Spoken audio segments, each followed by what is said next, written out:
नमस्कार साथियों, स्वागत है आप सभी का गोल्डी ऑनलाइन क्लासेज में। मेरा नाम मिथिलेश कुमार है और मेरा सिलेक्शन टीजीटी और टीजीटी और जूनियर में एसएसटी के सब्जेक्ट के रूप में हुआ है, टीचर के रूप में। ठीक है ना। तो आज हम लोग समय व्यर्थ नहीं करेंगे, डायरेक्ट टॉपिक पे आते हैं कि बीपीएससी टीआरई 4 के लिए एससीईआरटी और एनसीईआरटी की बुक पढ़ने का बेस्ट तरीका क्या होगा।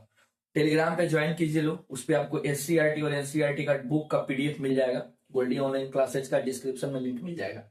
ठीक है ना। और हम लोग इसमें 3 चीज देखेंगे, 4 क्वेश्चन हमारे सामने है। पहला है कि एससीईआरटी एनसीईआरटी हम लोग क्यों पढ़ें, उसके बारे में जानेंगे, यानी कि हम लोग काहे इसको पढ़ें।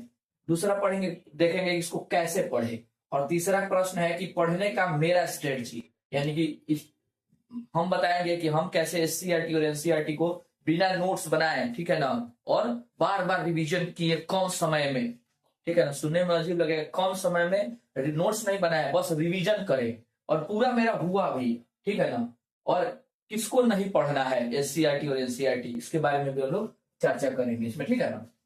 तो वीडियो के लास्ट तक बने रहिएगा, लास्ट तक एकदम बहुत बेहतरीन हम समझाने वाले हैं। तो देखिए इसमें क्या है। सबसे पहला हम लोग इसको क्यों पढ़ें, तो पढ़ने का कारण है क्योंकि पढ़ने से ना सब्जेक्ट को लेकर समझ बनती है कि आप कोई भी पढ़ रहे हैं तो विषय जैसे history, polity, economy, geography, science, math, तो एक आइडिया आता है, समझ बनता है, बेसिक कंसेप्ट क्लियर होता है आपका।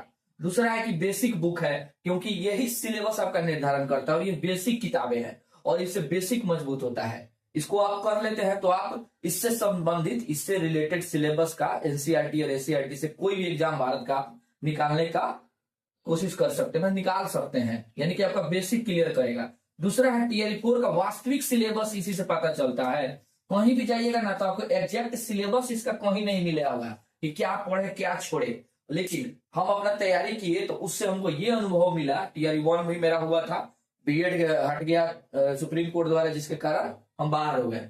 2 में 1 नंबर से रह गया मेरा, 81 नंबर आया था मेरा और 82 कटअप चला गया। 3 में मेरा सिलेक्शन फाइनली हो गया है। तो इससे हमको अनुभव हो गया है कि सिलेबस क्या है। ठीक है ना।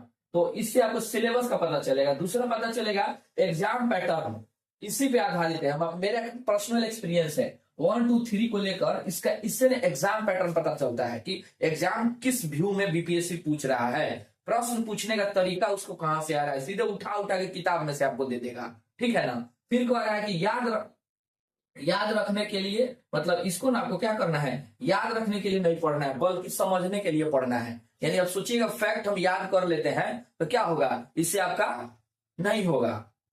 फैक्ट इसमें आपको तो मिलेगा ही नहीं, पर्सनल ज्यादा फैक्ट मिलेगा नहीं, केवल समझना है इसको। समझ रहे ना कि मान लीजिए आप हिस्ट्री पढ़े और इसी को केवल आप पढ़ के सोच रहे हैं, तो इसके साथ साथ आपको और भी ज्यादा जेन्युइन बुक पढ़ना होगा। लेकिन इसको फिर कहिएगा क्यों पढ़ें, तो देखिए इसको पढ़ने का 2 कारण बता दिए ना आपको। यहाँ पे देखिए 2 कारण, देखिए क्या होगा। एक तो आपको सिलेबस पता चलेगा इससे, और एक रास्ता दिखेगा, आपका विजन क्लियर होगा बीपीएससी टीआरई 4 के लेकर। विजन समझ रहे हैं ना, एक मैप, नक्शा बन जाएगा आपके माइंड में कि हाँ ज्योग्राफी में हमको एग्जैक्ट कौन कौन सा चैप्टर पढ़ना है। ऐसे कोई भी आप बुक उठा के देखिएगा बड़ा प्रकाशन का ना, तो दुनिया भर के चैप्टर दिया हुआ है, चाहे हिस्ट्री का उठाइए चाहे पॉलिटी का उठाइए, लेकिन उस सबसे थोड़ी बीपीएससी प्रश्न पूछेगा। समय लॉस्ट होगा आपका, ठीक है ना, और भी बहुत सारा समय बर्बाद होगा। इसको पढ़िएगा ना तो एक आपका रास्ता क्लियर हो जाएगा कि हमको किस दिशा में चलना है, कहां से बीपीएससी प्रश्न पूछ रहा है, ये बात का। इसलिए इसको हम पढ़ने के लिए ज्यादा जोर दे रहे हैं। बट एग्जाम निकालना है तो इसका चैप्टर को, इसमें जो चैप्टर दिया है उसको बड़ा प्रकाशन के बुक में देखना है, और उससे भी क्लियर कर रहा है जो मेरे चैनल पे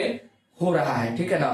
एससीईआरटी और एनसीईआरटी का मिक्स क्वेश्चन आपको 7 बजे से 8:30 से चल रहा है, तो ज्वाइन कीजिए जाके। यूट्यूब पे लाइव एमसीक्यूज होता है और वीडियो भी बहुत अपलोड है। तो समझ गए होंगे मेरे कहने का कारण कि इसको केवल पढ़ने से आपका एग्जाम नहीं होगा, इससे आपका रास्ता क्लियर होगा, विजन क्लियर होगा, क्लियरिटी मिलेगा कि हमको क्या पढ़ना है, किस दिशा में हमको चलना है। ठीक है ना। बस आप चल रहे हैं तो बड़ा बड़ा बुक के साथ भी चलिएगा, इसको याद नहीं करना है, समझना है। जैसे कि टीआरई 3 में क्या हुआ था, पॉलिटी में डी ऑप्शन बहुत ज्यादा हुआ था, सही डी वाला। अब जो बच्चा एससीईआरटी एनसीईआरटी नहीं पढ़ा होगा उसका डी मारिए नहीं सकता है, उसको तक कंसेप्ट क्लियर नहीं होगा। वो आपको कोई किताब उठा के देखिए बड़ा प्रकाशन का, अदर का, उसमें आपको क्लियर नहीं मिलेगा, आपको फैक्ट मिलेगा, थोड़ा बहुत समझ के साथ मिलेगा।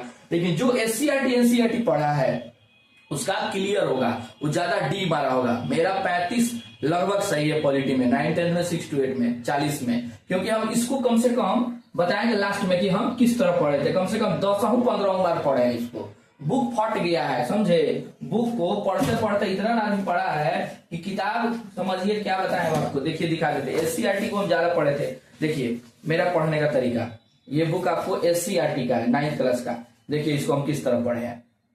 तो बस इससे मेरा डी ऑप्शन पूरा सही हुआ था, पॉलिटी को लेकर, हिस्ट्री को लेकर। ये आपको पॉलिटी है 9th क्लास का। देखिए इसको सेम इसी तरह हम NCERT को भी पढ़े हैं, ठीक है ना। तो इससे आपको ये पता चलेगा कि हाँ किस दिशा में आपको जाना है, और इसको समझ समझ के पढ़ना है। कोई भी चैप्टर आप पढ़ते हैं तो इसका अर्थ ही नहीं लगाना है कि आप चैप्टर में चैप्टर खत्म करते जा रहे हैं, ऐसा नहीं। आपको क्या करना है, उस चैप्टर से क्या करना है, उसको अवधारणा को और उसको विचार को आत्मसात करना है कि एग्जैक्ट चैप्टर NCERT का हमको कह क्या रहा है, इसलिए पढ़ना है। वो आपसे बात करने लगेगा। 2 बार 3 बार पढ़िएगा ना, उससे आपको कंटेक्ट होने लगा कि हमसे कुछ कह रहा है, समझ रहे हैं ना। किसी चैप्टर को लेकर, जैसे कि आप संसद पढ़ रहे हैं, संघ राज्य क्षेत्र पढ़ रहे हैं, यानी कि संघ राज्य क्षेत्र या संघ और केंद्र शासित प्रदेश या संघ और राज्यों के बीच में रिलेशन है। अब दूसरा प्रश्न कैसे पढ़ना है, तो वही हम बता रहे हैं। प्रत्येक अध्याय को कैसे पढ़ना है, लाइन बाय लाइन पढ़ना है, अंडरलाइन करके। नोट्स नहीं बनाना है, ध्यान दीजिए, नोट्स नहीं बनाना है। देखिए हम कैसे पढ़ते थे।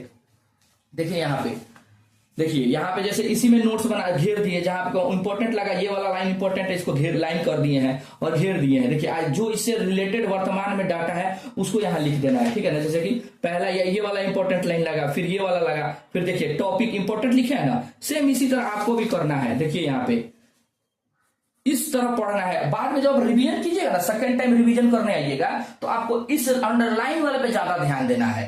बुक में ही समय नहीं है कि आप नोट्स बनाइएगा, ठीक है ना। नोट्स बना के देखिए यहाँ पे, ये आपको TR1 में प्रश्न पूछा है साफ उठा के कि लिच्छवी गणराज्य में कितने समितियां थी 9th 10th में, तो 1707। देखिए इसी से आपको पूछा हुआ है, याद रखिएगा। तो इसीलिए हम बोल, देखिए देख लीजिए यहाँ पे कितना डिटेल में एकदम आराम से लाइन बाय लाइन करते हुए पढ़ते चलना है। लाइन बाय लाइन समझ रहे ना। बहुत लोग होता है कि 2 बार पढ़ के फेंक दिए, नहीं, 2 बार पढ़ के नहीं फेंकना है, पूरा एकदम डिटेल में पढ़ना है, अंडरलाइन करके। और किताबें में नोट्स बनाते चलना है, लिखते चलना है, ऊपर खाली जगह होता है। ये हो गया आपको, ठीक है ना। और क्या करना है, चैप्टर को खत्म करिए और उसके बाद MCQs लगाइए। चैप्टर खत्म कीजिए और मेरे चैनल पे आइए, उस पर आपको MCQs मिलेगा बेसिक रूप से, उसको कीजिए, ठीक है ना। और गोल्डी ऑनलाइन क्लासेस जरूर ज्वाइन कीजिएगा। इसको चैनल को सब्सक्राइब कर लीजिएगा और उस पर आपको रिकॉर्डेड वीडियो SCERT NCERT का MCQs मिल जाएगा, और भी हम अपलोड करने वाले हैं, ठीक है ना। और शाम को 7 बजे से आइएगा, लाइव चलता है MCQs प्रीवियस ईयर और NCERT और SCERT पे बेस्ट आपको क्वेश्चन पे मिलेगा, ठीक है ना। तो इतना तो हम आपको बता दिए कि किस तरह क्या है, ठीक है ना। पढ़ने का क्यों पढ़े बता दिए, इतना कारण हो गया। कैसे पढ़े, तो लाइन बाय लाइन पढ़िए उसको, हाँ। और एक मेरा अब अपना फॉर्मूला बताएंगे कि हम किस तरह इसको पढ़ते थे, और लास्ट में पता चलेगा कि किसको नहीं पढ़ना है। तो देख लीजिए यहीं पे बता देते हैं किसको पढ़ना है। तो आपको वर्ग 1 to 5 6 to 8 9 10 11 12 वाले को पढ़ना है, और इसमें क्या करना है आपको 1 to 5 वालों को 6 to 8 तक का पढ़ना है, 6 to 8 वाले को 6 to 10 तक का पढ़ना है, 9 10th वाले को 6 to 12 तक का पढ़ना है, 11 12 को 6 से 12 तक का NCERT खत्म करके प्लस PG लेवल का करना है अपना क्वेश्चन सब्जेक्ट से रिलेटेड, ठीक है ना। लेकिन बेसिक के लिए तो इतना तो पढ़ना होगा, तो बाकी आपको समझ में आया होगा। वीडियो बहुत बड़ा चला जाएगा, ठीक है ना। अब हम डायरेक्ट अपना स्ट्रेटजी आपको बताते हैं कि कम समय में किस तरह हम पढ़े थे। तो चलिए, समय वीडियो थोड़ा सा बड़ा हो गया है, देखिए हम बताते हैं। मेरा क्या था, मेरा स्ट्रेटजी, या तो हम 20 पेज पर डे पढ़ते थे, ठीक है, या 2 चैप्टर पर डे खत्म करते थे। जैसे कि हिस्ट्री 1 घंटा हम पढ़ेंगे, फिर प्रॉपर हम NCERT के लिए हिस्ट्री 1 घंटा पढ़ते थे, और पॉलिटी 1 घंटा। हम 50 दिन वाला अपना स्ट्रेटजी वीडियो बनाया है, उसमें जाके देखिएगा, उसमें बहुत बेहतरीन समझाए हैं। इसमें केवल NCERT और SCERT का बता देते हैं। जैसे कि मान लीजिए हम 3 घंटा हिस्ट्री पढ़ते हैं TR4 के लिए, और 3 घंटा हम पॉलिटी पढ़ते हैं, उसमें से 1 घंटा मेरा हमेशा एग्जाम तक ले SCERT और NCERT के लिए था। और पॉलिटी हो या हिस्ट्री हो, 1 घंटा यानी 2 घंटा मेरा हमेशा SCERT और NCERT के लिए दिया था। जैसे मान लीजिए 1 घंटा हम हिस्ट्री पढ़े, उसमें से आधा घंटा हम NCERT पढ़ते थे और आधा घंटा आपको SCERT पढ़ते थे। और इसमें जैसे क्लास 9th का पढ़ेंगे आधा घंटा NCERT वही चैप्टर, और सेम चैप्टर आपको SCERT क्लास 9th का आधा घंटा पढ़ेंगे। कभी अब चैप्टर लेने से मान लीजिए कभी 20 पेज हमको पढ़ना है, 20 से कम नहीं। मान लीजिए कभी छोटा सा चैप्टर हो गया तो 2 या 3 4 भी खत्म कर देते थे आधा घंटा में, स्पीड बढ़ाना होगा, ठीक है ना। स्पीड आपको फर्स्ट बार में थोड़ा सा फास्ट कीजिएगा, सेकेंड बार में आराम से पढ़ लीजिएगा, टाइम लगेगा, ठीक है ना। तो आधा घंटा पढ़ेंगे तो कभी 1-2 चैप्टर खत्म कर लेते थे, या मैंने 20 पेज से कम नहीं, 20 पेज में या तो एक चैप्टर आ जाएगा तो एक चैप्टर पढ़ेंगे, अगर 2 चैप्टर आ गया तो 2 चैप्टर पढ़ेंगे, 50 पेज हो जाता था, 60 पेज हो जाता था, यानी कि 20 पेज या 2 चैप्टर हमको डेली खत्म करना है। इसमें आधा घंटे में हम 2 चैप्टर पढ़ लेते थे, ठीक है ना। फिर आधा घंटा एससीईआरटी का क्लास 9 का, यानी कि दोनों में ये खत्म हो गया तो फिर 10th इस पे डाल देते थे, 10th खत्म हो गया तो फिर 11th डालते थे, फिर 12th डालते थे, इस तरह का हम बताते हैं, ठीक है ना। और मेरा सब्जेक्ट हिस्ट्री पॉलिटी था, इसलिए हिस्ट्री पॉलिटी बता दिए। आप इकोनॉमिक ज्योग्राफी अपना रख सकते हैं। ये मेरा स्ट्रेटजी था प्रॉपर, यानी कि 1 घंटा में आधा घंटा एनसीईआरटी पढ़ेंगे और आधा घंटा हम क्या पढ़ेंगे, एससीईआरटी पढ़ेंगे। इतना हमारा हो गया स्ट्रेटजी, ठीक है ना। तो बस मेरा यही है, इसी तरह फॉलो कीजिए। गारंटी कहते हैं दावे के साथ, टीआरई 4 आपका हो जाएगा, इसीलिए हम लाइव आपको बोल रहे हैं, इसी तरह करना होगा।